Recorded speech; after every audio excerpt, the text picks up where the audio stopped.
The security guard's hand trembled as he reached for his radio. Through the lobby's glass doors, he could see Marcus Ellis, the same man who'd been sleeping in his car with his daughter for the past 3 weeks, now standing before the CEO with something concealed beneath his jacket. What happened in the next 90 seconds would change hundreds of lives forever. Before we continue this incredible true story, if you're moved by tales of ordinary people facing extraordinary circumstances, hit that like button and subscribe to our channel. Your support helps us bring more inspiring stories like Marcus's to light. Now, let's go back to where it all began. Marcus Ellis stared at the eviction notice taped to his apartment door, the bold red letters blurring as tears welled in his eyes. Behind him, his 7-year-old daughter Lily clutched her worn stuffed rabbit, unaware that their world was about to collapse. "Daddy, are we going to be late for my doctor's appointment?" Lily asked, her voice small but hopeful. The medical bills from her chronic asthma had piled up faster than Marcus could manage after losing his job at the manufacturing plant 3 months earlier. "No, sweetheart," Marcus said, quickly folding the notice and stuffing it into his pocket. "We've got plenty of time." That night, after Lily had fallen asleep in the back seat of their old Honda Civic parked behind the local supermarket, Marcus allowed himself to cry silently. The severance package from Westridge Industries had barely lasted 2 months. Every job application had been met with rejection. His savings were gone. And now, they had nowhere to live. Marcus had always been proud, perhaps too proud. At 34, he'd raised Lily alone since his wife's death during childbirth. He'd worked double shifts at the plant, never missing a parent-teacher conference or dance recital. He'd built a modest but comfortable life for them both. Until Westridge Industries had been acquired by Pinnacle Corporation, and the workforce optimization had claimed his job along with 300 others. The irony wasn't lost on him that Pinnacle's gleaming headquarters stood just 15 miles from where he now parked each night, choosing different locations to avoid drawing attention from security guards or police. The company that had destroyed his livelihood now housed employees who earned in bonuses what would have covered his rent for years. For 3 weeks, Marcus maintained appearances. He used the YMCA showers before dawn, kept Lily's school routine consistent, and told her they were on an adventure while he sorted out their new apartment. But each night, watching his daughter sleep in the cramped back seat instead of her butterfly-themed bedroom, something inside him hardened. It was during one of these nights, scrolling through job listings on his phone with dwindling battery, that Marcus saw the news: Pinnacle Corporation was hosting its annual shareholders meeting. CEO Richard Harmon would be presenting the company's record profits following the successful integration of Westridge Industries. The article included a photo of Harmon, silver-haired, tanned, smiling broadly, standing before the company's sleek headquarters. Behind him, barely visible, was the company's motto etched in steel: "Building tomorrow's success today." Something snapped in Marcus. Not in a violent way, but in the way that clarity sometimes arrives after weeks of fog. He had an idea. A desperate, possibly foolish idea, but the only one that offered any hope. The next morning, after dropping Lily at school with a promise to pick her up on time, Marcus drove to the public library. He spent hours researching, planning, and preparing. By afternoon, he had withdrawn the last $212 from his account and visited 3 different stores. When he picked up Lily, she noticed something different about him. "You look happy, Daddy," she said, buckling her seatbelt. "I'm feeling hopeful," he replied, meeting her eyes in the rearview mirror. "Sometimes, sweetheart, you have to be brave and try something new when the old ways aren't working anymore." That evening, instead of parking behind the supermarket, Marcus drove them to a small motel and used some of his precious remaining cash for a room. Lily bounced on the bed, delighted by this unexpected luxury. "Is this our new home?" she asked. "No, honey. This is just for tonight. Tomorrow is a very important day." After Lily fell asleep, Marcus laid out his clothes for the morning, his only suit, slightly wrinkled from being stored in the car, but still presentable. Beside it, he placed the items he'd purchased that afternoon, carefully wrapped in brown paper. Morning came too quickly. Marcus dropped Lily at school with an extra-long hug. "I love you more than anything in the world," he whispered into her hair. "I know, Daddy," she replied simply, with the certainty only children possess. By 9:30 a.m., Marcus sat in the Pinnacle Corporation parking lot, rehearsing what he would say, what he would do. The shareholders' meeting was scheduled for 10 a.m. Security would be tight, but he had studied the building layout online. The main presentation would take place in the ground floor auditorium, with Richard Harmon speaking first. At 9:45, Marcus straightened his tie, checked his appearance in the rearview mirror, and walked toward the building with the confidence of someone who belonged there. Under his jacket was the package he'd prepared the day before. The lobby was impressive, all glass and steel, with a massive sculpture representing upward momentum according to the plaque. Marcus approached the security desk, heart pounding. "Good morning," he said to the guard. "I'm here for the shareholders' meeting." The guard checked his list. "Name?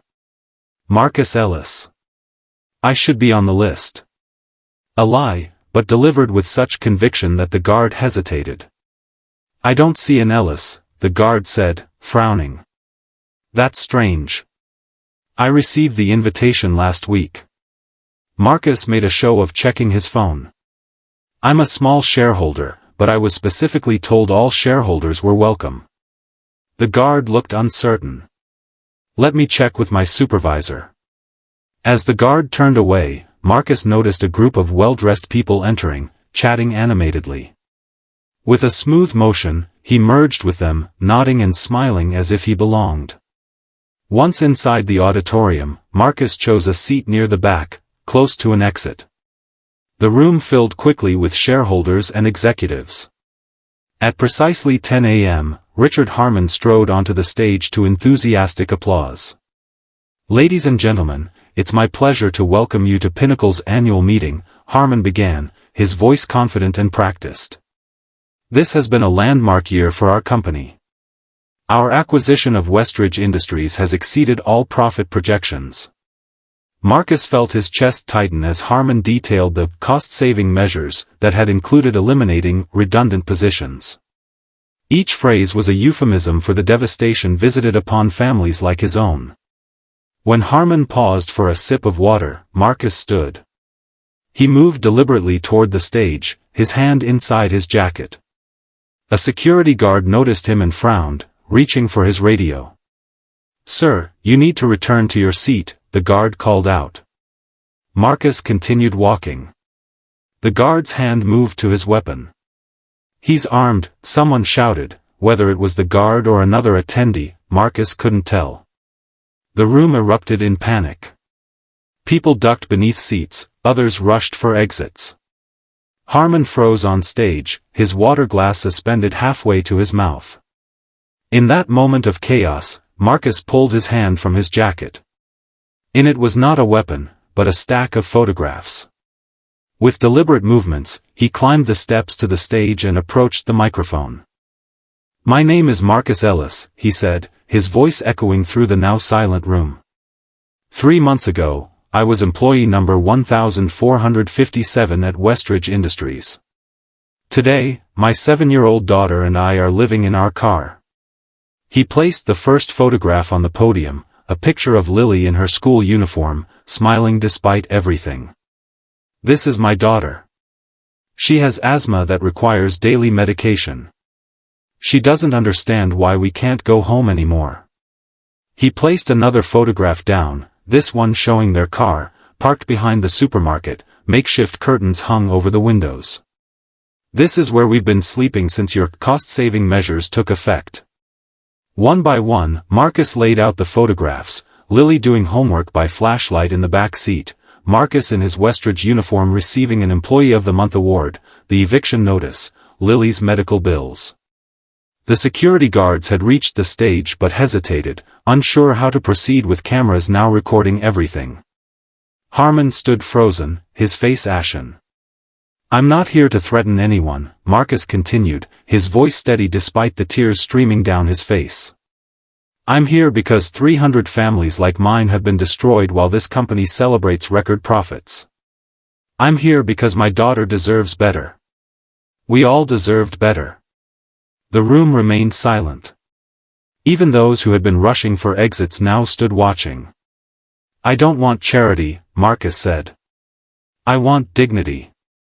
I want the chance to work and provide for my child. I want the executives in this room to see the human cost of their spreadsheet decisions." He placed the final photograph on the podium, a family portrait taken when Lily was a newborn, his late wife smiling weakly from her hospital bed just hours before complications would take her life. This is what matters. Not quarterly profits. Not shareholder value. People. Families. Lives. Marcus stepped back from the microphone, prepared to be arrested or forcibly removed. Instead, something unexpected happened. From the front row, an elderly man stood up. "I'm Harold Winters," he announced. "I own 8% of this company's stock, and I want to hear more from this young man." A murmur ran through the crowd. Harold Winters was a legend in investment circles, one of Pinnacle's earliest backers. "Mr. Ellis," Winters said, approaching the stage. "Would you be willing to meet with me after this meeting concludes?" Before Marcus could answer, another shareholder stood. "I'd like to join that meeting," she said. Then another stood, and another. Richard Harmon, sensing the shift in the room, cleared his throat. "Perhaps we should take a brief recess," he suggested, his confident demeanor now notably absent. What happened next transformed not just Marcus's life, but the culture of Pinnacle Corporation itself. Harold Winters, along with a coalition of influential shareholders, demanded an emergency board meeting. By evening, they had formed a task force to address the human impact of the Westridge acquisition. Marcus found himself appointed as the liaison between former employees and Pinnacle's leadership. Within a week, Pinnacle announced a new initiative, a transitional employment program for displaced Westridge workers, with priority given to those with families. The program included job training, placement services, and interim financial support. Marcus was offered a position leading this initiative, a role that utilized his intimate knowledge of both the manufacturing operations and the needs of his former colleagues. His first official act was to establish an emergency housing fund for families facing eviction. For Lily, the changes were immediate and profound. They moved into a small apartment close to her school. Her medical care resumed without interruption. And most importantly, she saw her father transformed, no longer defeated, but purposeful and proud once more. The media coverage was extensive. What began as a potential security incident became a story about corporate responsibility and human dignity. Pinnacle's stock initially dipped, then rebounded strongly as the company's new approach resonated with consumers and investors alike.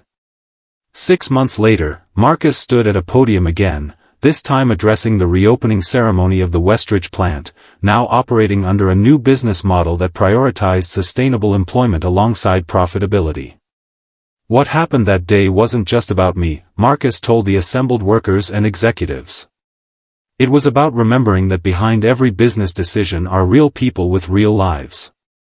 It was about finding the courage to speak truth to power, and, more surprisingly, about power listening." Richard Harmon, who had undergone his own transformation through the process, nodded from the front row. The experience had humbled him, forcing a re-evaluation of the metrics by which he measured success. As for Lily, she stood beside her father at the ceremony, no longer the child who slept in a car but a little girl with security and hope. When asked by a reporter what she thought about her father's actions, her answer was simple: "My daddy's a hero. Not because he did something big, but because he didn't give up."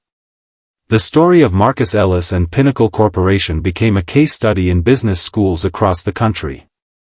It sparked conversations about ethical leadership and the true meaning of corporate success. Most importantly, it reminded people that sometimes the most powerful act is simply standing up and being seen. 1 year after that fateful shareholders' meeting, Marcus received a letter from Harold Winters, who had become both mentor and friend. "What you did took extraordinary courage," Winters wrote. "But the true measure of your impact isn't in that single moment of bravery. It's in the hundreds of families who now have stability, in the business practices that have been transformed, and in the daughter who watches her father demonstrate that one person, standing in their truth, can indeed change the world." Today, Marcus Ellis continues his work at Pinnacle, where the company motto has been changed from "Building Tomorrow's Success Today" to "Success Measured in Lives Improved." The program he developed has been adopted by corporations nationwide, creating a new standard for how companies handle workforce transitions. And every night, Marcus tucks Lily into her bed, not a car seat, and reminds her of the lesson they both learned, that even in our darkest moments, courage and truth can light a path forward not just for ourselves, but for others we may never meet. As we conclude this remarkable story, remember that in your own life, standing up for what's right might seem impossible in the moment, but the ripples of that courage can extend far beyond what you imagine.